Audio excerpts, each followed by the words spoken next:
Good evening and welcome to Doctors on Call. I'm Dr. Ruth Westra from the Department of Family Medicine and Community Health at the University of Minnesota Medical School Duluth, and I'm your host for tonight's program on orthopedic problems and joint replacement. We'll be glad to take your questions on strains, sprains, fractures, and joint replacements. The success of this program depends on you, the viewer, so please call in your questions and we'll do our best to answer them. The telephone numbers for your questions can be found at the bottom of your screen. Our panelists this evening include Dr. Bradley Edgerton, an orthopedic surgeon with Essentia Health, Dr. Sam Harms, an orthopedic surgeon with Orthopedic Associates of Duluth, and Dr. John Watkins, an orthopedic surgeon with St. Luke's Orthopedics and Sports Medicine. Our medical students answering the phones tonight are Christy Johnson from Foxborough, Wisconsin, and Michael Kalinowski from Thief River Falls, Minnesota. And now on to tonight's program on orthopedic problems and joint replacement. So I see, Dr. Edgerton, Dr. Harms, we have some props. Do you want to talk a little bit, Dr. Edgerton, about hip replacements and show the props? Sure. So this is a simulated model of a hip replacement. Basically what I wanted to start with is just what is a hip replacement. What we're doing in a hip replacement is we're replacing the hip joint with an artificial joint, and the reason for replacement is usually disease, arthritis, or trauma. And what we do is we remove the normal ball of the hip joint, and the ball is replaced by a metal stem that has a synthetic head. And then on the pelvic side, where the socket is, we replace the worn out cartilage of the socket with a metal and plastic or metal and ceramic part. And these two surfaces fit together, they mate perfectly, provides a smooth, painless joint surface so that people can get back to full activities of daily living. Thank you. How about the knee, Dr. Harms? Sure. This is a nice model of a knee replacement. The kneecap is removed in this, but as you can see, it's just like the hip is a resurfacing procedure where the thigh bone's not cut up here or down here and replace the entire portion. It's just basically the bone edge is shaped to match the prosthesis, and the same thing on the lower shin bone side, and then a plastic spacer is placed between to kind of replicate the previous cartilage space that was there. And as you can see, it just bends just like your native knee. And the indications are the same for arthritis, occasionally in a trauma setting, but mostly arthritis. Oh, thanks. So if I were going to have a replacement, Dr. Watkins, how long would I expect to stay in the hospital for a knee and a hip replacement? Yeah, I mean, there's kind of a wide variation just based on kind of age and what the cause was, but most people can anticipate being in the hospital from anywhere from 2 to 4 days, and that's primarily just to take care, make sure no medical complications occurred. That's where we're kind of monitoring for pain control, and then physical therapy is usually an important part of any joint replacement, so we're trying to get the patient up and mobilizing safely. Most people, once again, within that 2 to 4 day window are doing well enough that some people will go directly home from the hospital. And we have ways to do home physical therapy, outpatient physical therapy, continue some of the services that you're getting in the hospital. And then other options sometimes are to basically go to inpatient therapy, which is kind of physical therapy that you live with for the first couple weeks, just to make a little more progress and make sure that you're safe and ready to go home. Dr. Edgerton, is there an age at which people commonly have replacements, or is there a certain minimum or a maximum? We don't have a hard set minimum or maximum age. I think it's based largely on patients' functional disability from arthritis. We have patients who are in their 30s and 40s and people who are in their 90s who have joint replacements. And it's more an issue of how much your arthritis is interfering with your quality of life. And when you've failed non-surgical treatment, then you become a candidate for joint replacement, assuming that you're medically healthy enough. And obviously, we have patients who are 90 who are as healthy as a 60-year-old. In this region of the country especially, we have tremendous longevity, so we do the whole age spectrum. Dr. Harms, any complications that we have to worry about with replacements? The complications that we worry about as surgeons the most and patients should worry about the most are infection, also blood clots, kind of during the hospital stay or after surgery. We do various techniques around the time of surgery to decrease our risk of infection, various body washes, give antibiotics. and have various techniques in the operating room to limit infection. After surgery, we give a blood thinner medication, or most people give a blood thinner medication to help prevent blood clots in the legs or the lungs. And then from a hip standpoint, the one we worry about as well is dislocation, but that's very low also. Dr. Watkins, how long do knee replacements last? A caller from Duluth is asking. Yeah, and that's a good question. Some of it is, kind of use dependent, just like the native knee. Some people get 90 plus years out of their joints and other people's wear out earlier. So sometimes it's hard to predict, but I think most people would anticipate that a well-performed knee that patients take care of should last in the neighborhood of 15 to 18 years, the vast majority of them. Some will last longer, but unfortunately some may wear out sooner. So there's not an exact number that kind of everybody falls into, but the majority of people should look at, at least 15 plus years where they would have a well-functioning knee replacement. Yeah, fantastic. Caller, Dr. Harms, about rotator cuffs. And what is a rotator cuff and having to have rotator cuff surgery? Sure. Rotator cuff is composed of 4 muscles. It's the 4 muscles around the shoulder that help center the ball within the socket of the shoulder. And they're very important to kind of maintain the function to be able to raise your arm and do various overhead activities. And occasionally, especially as you age and get in your 50s and 60s, you can have rotator cuff tears of various sizes and severities, and depending on the tear and your quality and how you've done with conservative treatment such as therapy or injections, surgical treatment is an option. Dr. Edgerton, this is a caller from Lake Nemagaman asking about scoliosis. If they have issues with back issues and they have a hip replacement, are there concerns? Are there concerns with hip replacement combined with scoliosis? Mm-hmm. Generally, we think of those things independently. I would say that the biggest problem with a back problem and a hip problem together is to be certain where the pain is really coming from. Mm-hmm. A lot of people have degenerative changes in their back and may have even disc problems in their back, which can cause pain to run down into the leg. And that can masquerade as hip pain, and hip pain can masquerade as back pain. So we share a lot of patients with our colleagues in neurosurgery because they'll see someone for back pain, find out they have a bad hip, or we'll see somebody who thinks they have a bad hip, find out it's their back. So we end up sending patients back and forth. One of the things we often have to do is we have to try to differentiate those, and we'll use injections into the hip joint. Often we'll have the patient get an injection of Novocaine, for instance, into their hip joint. The idea then is to see, does their pain go away? And if it does, well, it's probably coming from the hip as opposed to the back. If there's no change, then we might work up the back and be sure they don't have a problem in their back causing leg pain. So it takes a little bit of thought and work with your colleagues in other specialty areas of the musculoskeletal system to sort that out sometimes. This is way down at the opposite end here. I have a caller asking about hammer toes, Dr. Watkins, and how is it treated? Yeah, hammer toes are usually deformities of most commonly the lesser toes, and most commonly the tip of the toe tends to point down towards the bottom of the foot. The most frequent problem with that is sometimes it can cause discomfort with shoe wear to where the top of the toe kind of rubs on shoe wear, and it can have blisters as well as the bottom of the foot. Routinely, the majority of those, if there's not concerns about skin breakdown or infections, we try to treat it with modified shoe wear and orthotics. We have different braces and orthotic type devices that can help try to accommodate the shape of the toe. But there are surgeries where we can resect some of the soft tissue and some of the bones to kind of straighten out the toes. Once again, usually if non-surgical treatment fails. But the majority of the time you try to optimize non-surgical treatment first. And the majority of the time we can accommodate that, but there are surgeries to fall back on. Excellent. Well, we're back on hip again. Dr. Edgerton from Saginaw, Minnesota, asking about front and back surgeries for hips, for describing the procedure approach. Sure.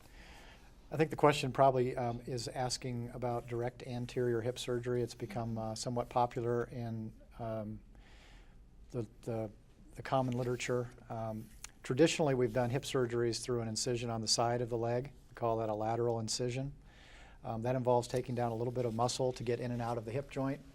If you look at this model, The muscles that you use for walking attach from this bone called the trochanter up to the pelvis. And when you make an incision on the side, you have to take down a little bit of that muscle to open up the hip joint, do the surgery, and then you repair it back down. So some of the pain from a lateral incision is related to taking down muscle and repairing it. And some of the weakness and limping that people have is related to the healing of those tissues.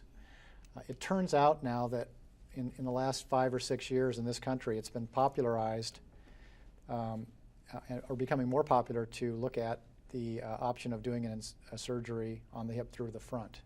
So we call that an anterior incision. The big difference between that and a lateral incision is that you really don't have to cut any muscle to get into the hip joint. There's two or three big muscles that come off of this bone and head down the leg. They can be pulled apart, and when you pull those muscles apart, you're right on the capsule of the hip joint. So we call that a muscle-sparing hip replacement. And the implants that are used are the same with the two procedures. So the long-term results we hope will be the same. The advantage to patients with the anterior surgery would be a little shorter time in the hospital, shorter period of time on crutches or a walker, less pain and less limping post-operatively. And our experience with that here in Duluth has been that we have seen on average that people stay in the hospital about a day less than our traditional surgeries, and they use crutches or a walker about half the time as a traditional surgery. So there's some short-term advantage. Well, Dr. Harms, a caller from Duluth asking, how do you know when you need to have the hip replaced? What are your symptoms? Yeah, Dr. Edgerton kind of made mention of this before, and it's basically your quality of life. You can have a lot of arthritis on your x-rays or MRI scans, but we don't treat your x-ray or MRI, we treat you. And when your walking tolerance gets below several blocks and you can't go out in the community by yourself because you can't get around physically anymore, that's probably when you need to start considering a joint replacement.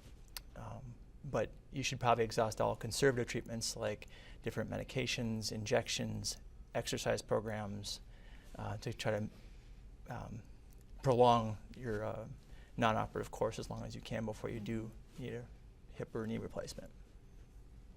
I have a caller, Dr. Watkins, asking about anticoagulant therapy after surgery. Can you comment a little bit about that? Yeah, that's one of the complicating things after the surgery is certainly any lower extremity surgery where we're making incisions and we in some way inhibit the activity level. We're going to inhibit muscle function. The blood doesn't flow as normally, so the risk of all that is a blood clot. And blood clots are basically just blockages in some of the veins in the lower extremity. It's very common with both the hip and knee replacements if we don't do anything. And the blood clot itself can just cause localized pain and swelling. It can cause irritation of the vessels, which can even last long term. But from our standpoint, one of the more concerning things is the blood clots can break free and travel elsewhere. And that's where it can have major complications and even life-threatening complications. So most physicians will do some type of blood thinning therapy after a surgery. Sometimes it's medications. Sometimes these are medicines that you take in pill form. Other times there's injections that you can give yourself, similar to diabetics giving themselves insulin injections. And then often they'll use some type of what's called a pneumatic compression device, something that kind of helps squeeze the muscles, so mimics that you're using your muscles more normally to prevent that stagnant blood from forming a clot. And those are kind of the modalities that we encourage people to consider, and some of it's going to be surgeon's preference. But the bottom line, and why we think we made some improvements with some of the less invasive surgeries, is the bottom line is getting you up and getting you moving is the best thing we can to prevent it. But we do need to cover a period where you're definitely at risk. And usually most people will do it anywhere for at least 4 to 6 weeks to sometimes a lot longer, but it's usually 4 to 6 weeks at a minimum. Oh, very helpful. Dr. Harms, a caller from Wisconsin, a young person has had knee surgery for sports injuries. Are they more prone down the course of their lives to potentially have a knee replacement? It depends what procedure they had. Sports injuries often are ligamentous injuries or meniscus injuries, if you're talking about the knee. And ligamentous injuries, most common ligament torn is the ACL or the anterior cruciate ligament.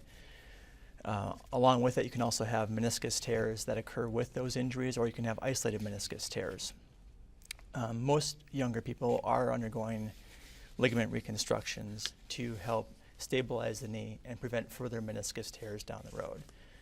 As it turns out, and through research, we found that the meniscus, or some of the fibrocartilage within the knee, is very important to the long-term viability of the knee, and preserving that is really important for the survival and preventing arthritis in the future. So if you've had any kind of meniscus surgery or meniscus removed, you probably are at increased risk for arthritis in the future, but just having an isolated ligament injury, and if it was treated operatively or non-operatively, probably not. Dr. Edgerton, we're going to switch to the shoulder. Okay. I've got a couple questions about the shoulder. How long does a shoulder replacement last, and is that even possible? Shoulder replacement is possible. I would say it's the third most common replacement that we do in this country, behind hip and knee. It's becoming more common all the time, however, because we have new techniques now that allow us to replace shoulders even in patients who have very severe rotator cuff damage, which in the past we would be reluctant to do shoulder replacements in those patients. But now it's possible with these new shoulders called reverse shoulder replacements. Mm-hmm. I have to admit, I don't do a lot of shoulder replacements. I have partners who are specialists. I would say that survivorship should be in the 90% range at the 10-year mark for shoulders.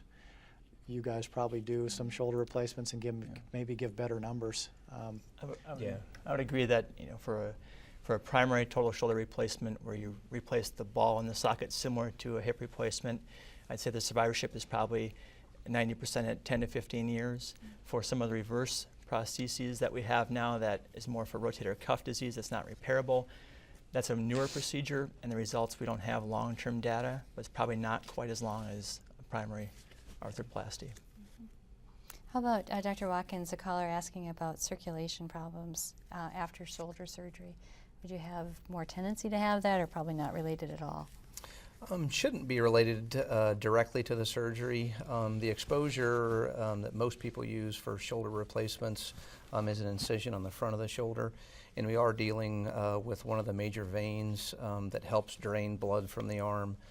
There's a lot of secondary systems that are around it. We usually protect that, and it's rare to have an injury to that. So in general, from a vascular standpoint, it's very uncommon to have a lot of swelling. Lymphatic drainage and some of the other things that can cause swelling can also occur with surgery.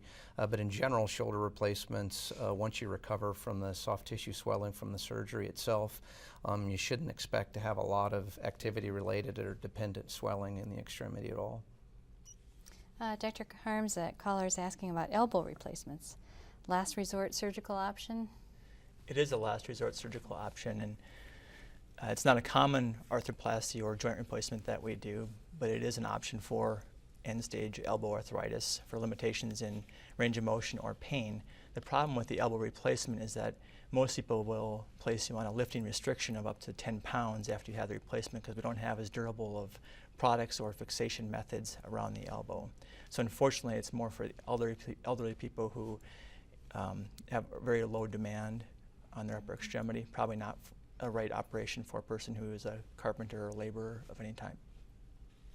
Dr. Edgerton, if you'd had a broken hip or a fracture of your femur and then now are considering a knee replacement, is that potentially a good idea or more at risk?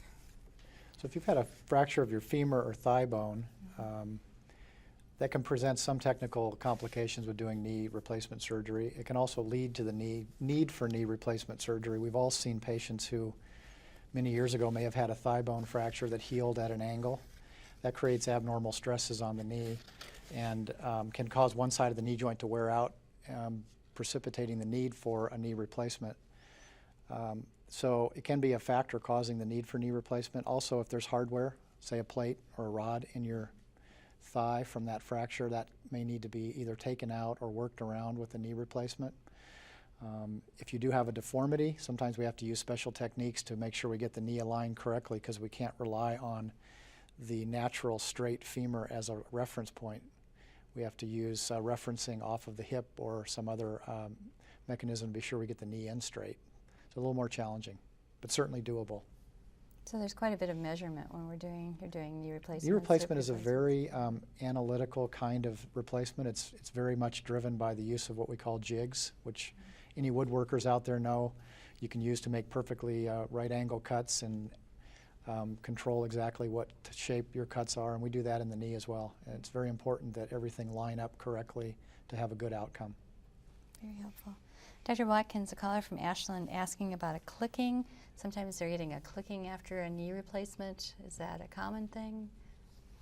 You know, it can be common just because the native cartilage allows a little bit of compression, because the knee itself does have some laxity. It moves, and we need that to have the range of motion that we want in our knee.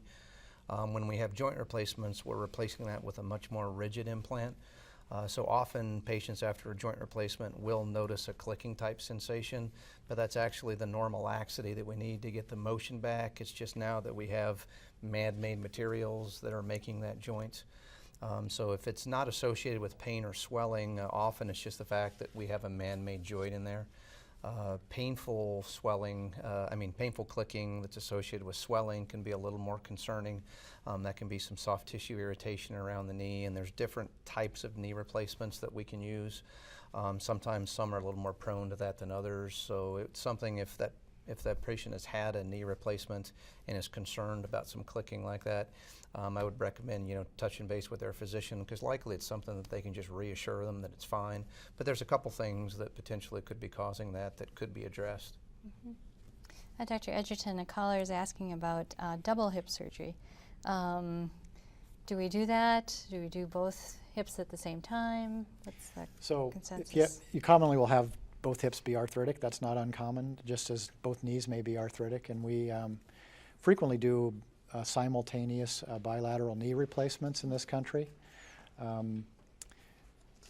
There's challenges with recovery and how much it takes out of your system to do two knees at once, and blood loss and all sorts of different things. So for that reason, simultaneous bilateral hip replacement has not been generally practiced in this country. However, again, getting back to this anterior hip surgery, what we're seeing in some institutions now is with the advent of these anterior muscle-sparing hip replacements, we will sometimes take people to the operating room and do one hip, and if everything goes well and it goes smoothly and the patient has no bleeding issues or anesthetic complications, could consider doing the other hip at the same time or a couple of days later, partly because people can get up, they don't have to protect the hip as much. Having said that, personally, I would always recommend people consider doing one joint at a time, getting over that, and then doing the next one. The times when we do bilateral simultaneous joints are usually extenuating circumstances, lack of time off work, monetary concerns that drive them to have to do things more quickly. But I think most of us feel that if you do one at a time and recover from that, overall, probably you do better. Dr. Harms, that caller, this is probably our last caller here, about soreness in the hip when they walk. So there are other reasons that we get hip soreness besides arthritis? There is. There's a lot of reasons why you can have pain around your hip, and the location of the hip pain is very important. Groin pain is typically arthritic pain. Pain on the side of your hip or when you sleep on that side can be bursitis or problems with tendonitis on the outside of your hip.